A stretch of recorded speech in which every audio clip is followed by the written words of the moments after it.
Hey guys, real quick, only 40% of our viewers are actually subscribed, so let's change that right now. Hit that subscribe button right below. All right, man.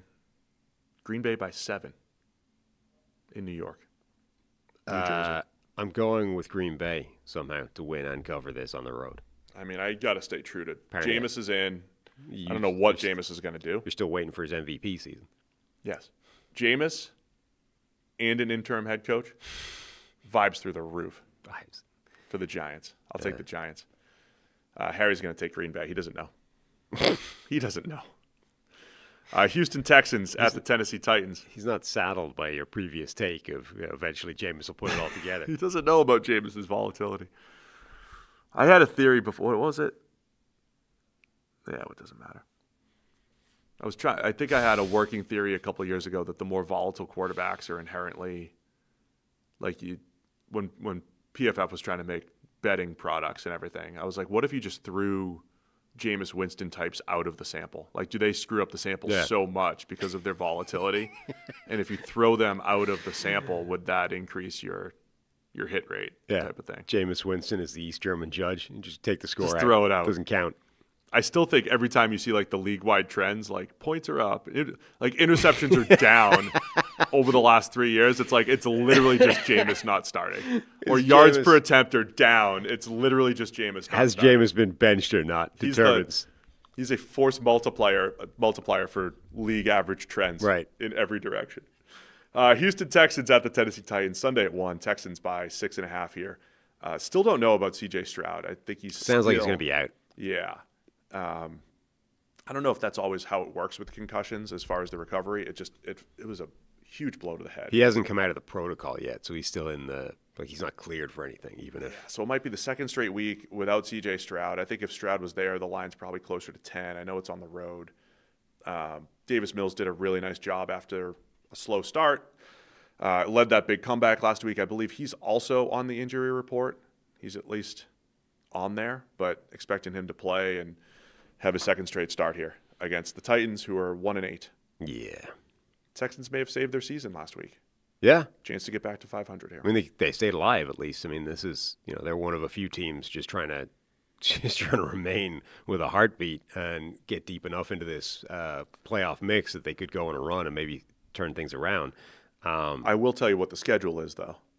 Yeah, it's not, I mean. They play the Thursday night game against Buffalo next week, watch along. Then they're at Indianapolis and at Kansas City.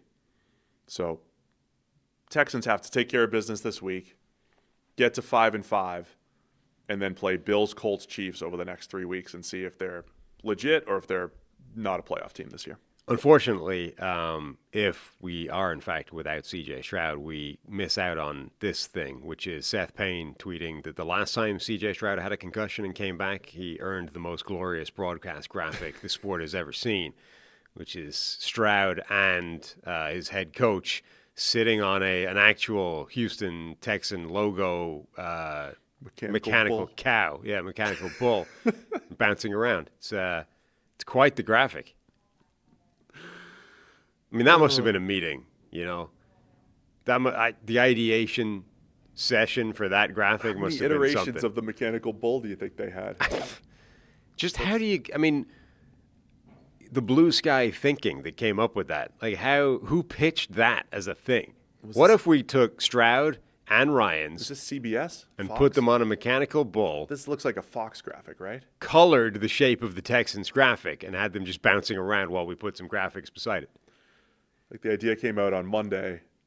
It's like, we're going to need you to take the bull and put it in Texans colors by Sunday if you could. It's such a fascinating. I could be locked. The million monkeys for a million hours will eventually type Shakespeare. Like, I could be locked in a room for the rest of all time and would never come up with that idea as a thing to put on the screen. Monkeys will never type Shakespeare. We're just going to spend most of our Texans time talking about Seth Payne every week. That's what we're going to do. Friend of the show, Seth. Titans coming off their bye. I'm interested to see if... Friend of the show, former turncoat. I mean, overall current turncoat. Yeah, you're always a turncoat. It's like being president. Once you're a turncoat. Once a turncoat, you're just always a turncoat. That's what you are. Want to see what Cam Ward does coming out of the bye here for the Titans? Yeah. What did they go back and usually spend your time saying, what are we doing well? Not much. What are we not doing well? Most everything else. How do we fix it? What are we doing well?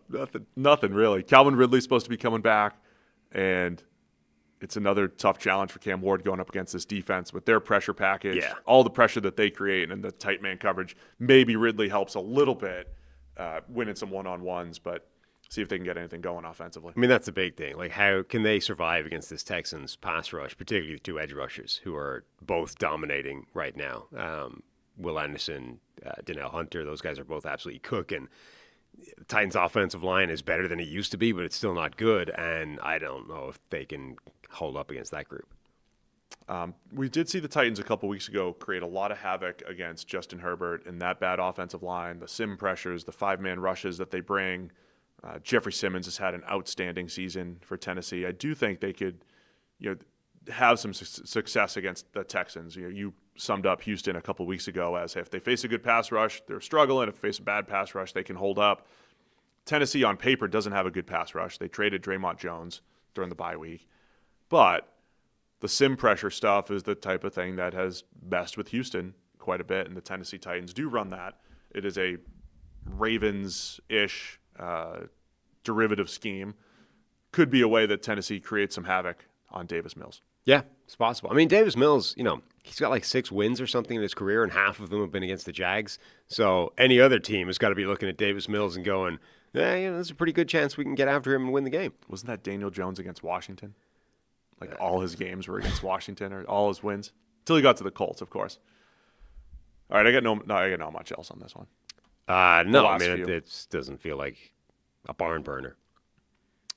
Houston by 6.5. Over/under is just 37.5 in Tennessee this weekend.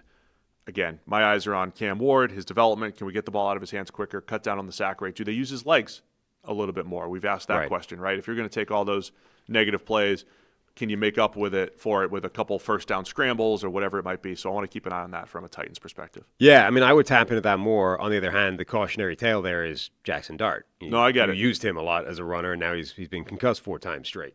Yeah. I mean, I like that. Evaluated 4 times Evaluate. Straight. He actually concussed twice. Develop Ward as a passer and then unleash his legs maybe in year 2 if you need to.